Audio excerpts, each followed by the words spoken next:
সারাদিন মানে সকাল থেকে যে নিউজটা নিয়ে সবার মধ্যে খুব আলোচনা হয়েছে সেটা হলো ডোনাল্ড ট্রাম্প এবং নরেন্দ্র মোদী এদের মধ্যে যে বৈঠকের পর যৌথ সংবাদ সম্মেলন, সেখানে আসলে বাংলাদেশ প্রসঙ্গে ট্রাম্প কি বলেছেন।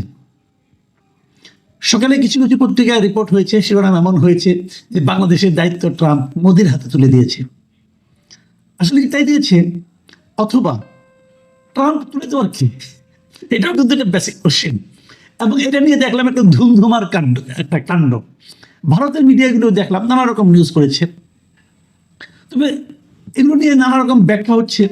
এমনকি আমাদের আইন উপদেষ্টাকেও দেখলাম যে এটা নিয়ে উনি একটা ব্যাখ্যা দিয়েছেন। ওনার ফেসবুক পেজে একটা লেখা লিখেছেন এবং সেখানে উনি বলেছেন যে এই হেডলাইনগুলো মিসলিডিং ছিল, ঠিক মতো অনুবাদ তারা করতে পারেনি, অথবা তারা ইচ্ছে করেই ভুল করেছে, এই ধরনের নানা রকম কথাবার্তা ছিল।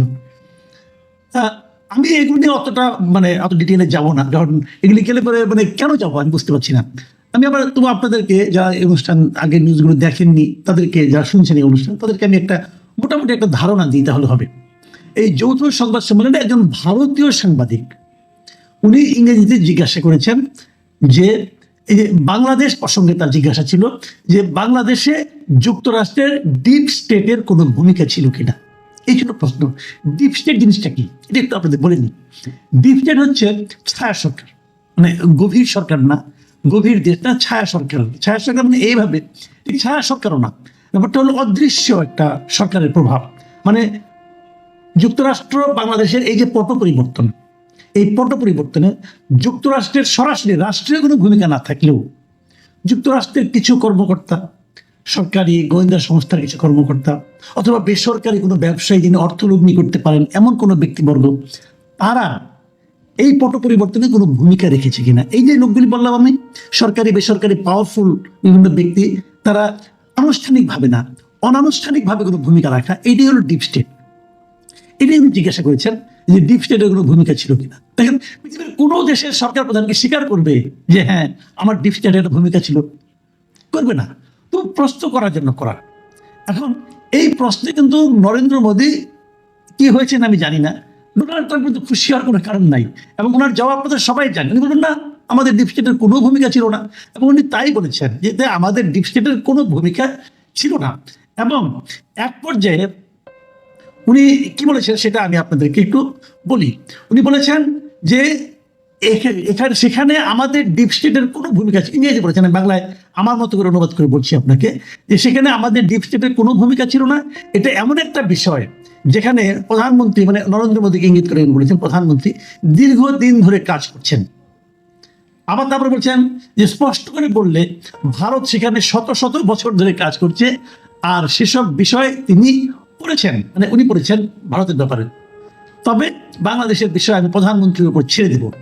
এটা বলে ট্রাম্প মোদির দিকে ইঙ্গিত করেছেন। দেখেন এই কথাটা বলার মাধ্যমে উনি কি বলেছেন, দেখেন কয়েকটা কথা, যে ভারত সেখানে শত শত বছর কাজ করেছে। ভারত কোথায় কাজ করেছে শত শত বছর ধরে? বাংলাদেশে। তো ভারতের ডিপ স্টেট কি বাংলাদেশের জন্য বাংলাদেশে এসে কাজ করেছে? এটা ভয়ঙ্কর অভিযোগ। এটা কিন্তু পুরোটা ভারতের প্রতি অভিযোগ দিলেন উনি, যে ভারতের ডিপ স্টেট আমাদের এখানে কাজ করেছে। তাই হলো না জিনিসটা?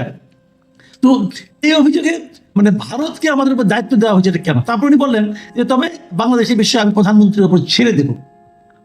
মানে এই প্রসঙ্গে এই আলোচনার ব্যাপারটা উনি প্রধানমন্ত্রীর উপর, মানে নরেন্দ্র মোদীর উপর ছেড়ে দিচ্ছেন, নাকি পুরো বাংলাদেশ ইস্যুটাকেই উনি নরেন্দ্র মোদীর উপর ছেড়ে দিচ্ছেন, এটা নিয়ে কিন্তু একটু দ্বিধা থাকতেই পারে।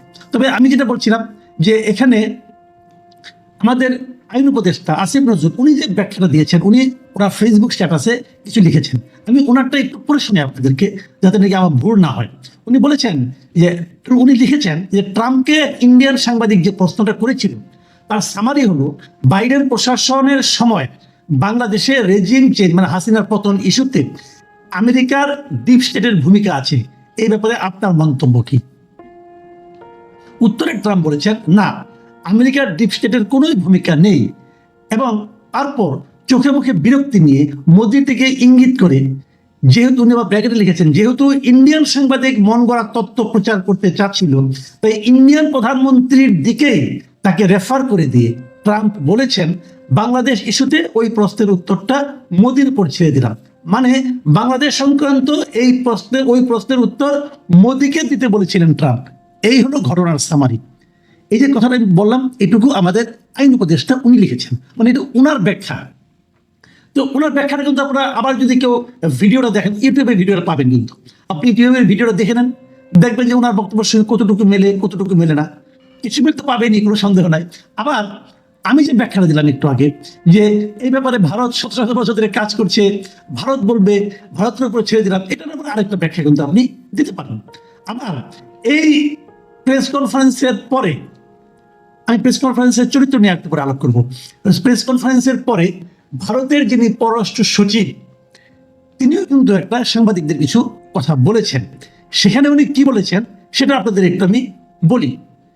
সেখানে এই বিদেশ সচিব উনি বলেছেন যে দুই নেতার মধ্যে এ বিষয়ে আলোচনা হয়েছে, সেটা আপনাদের জানাই।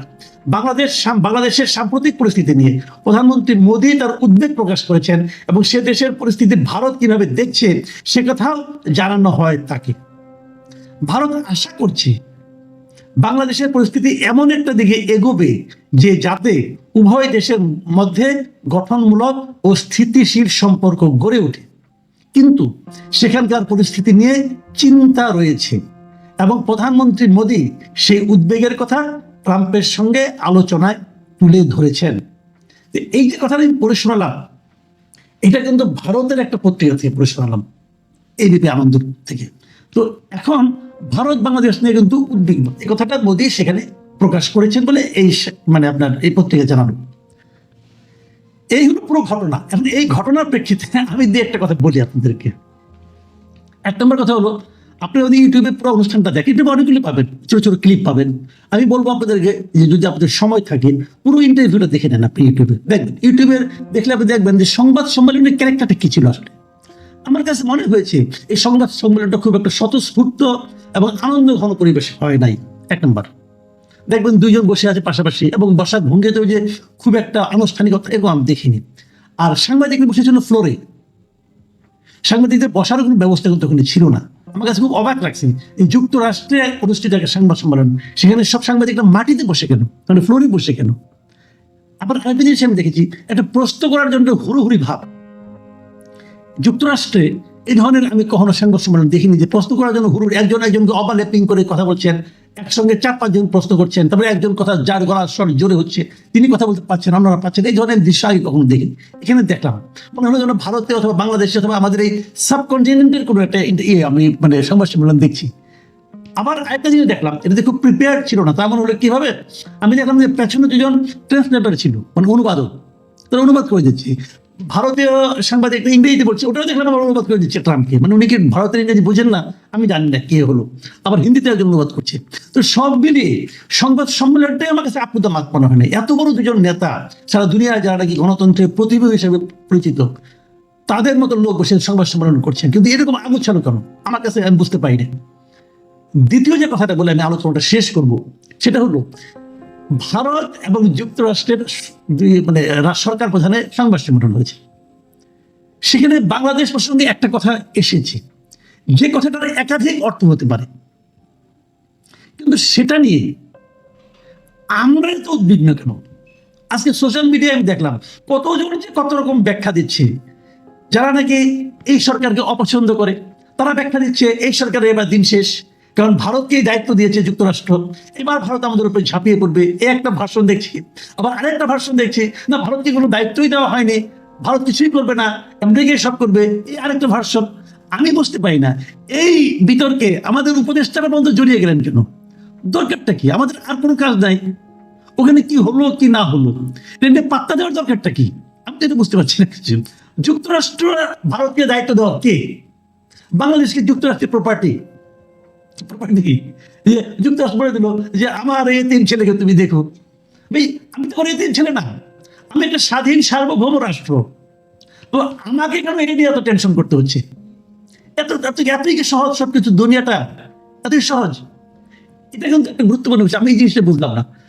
আর আমি যে কথাটা আসলে বলে শেষ করতে চাই সেটা হলো, এই সংবাদ সম্মেলন থেকে আমি যে জিনিসটা বুঝেছি, ভাই বাংলাদেশের ব্যাপারে ট্রাম্পের কোনো আগ্রহ নেই।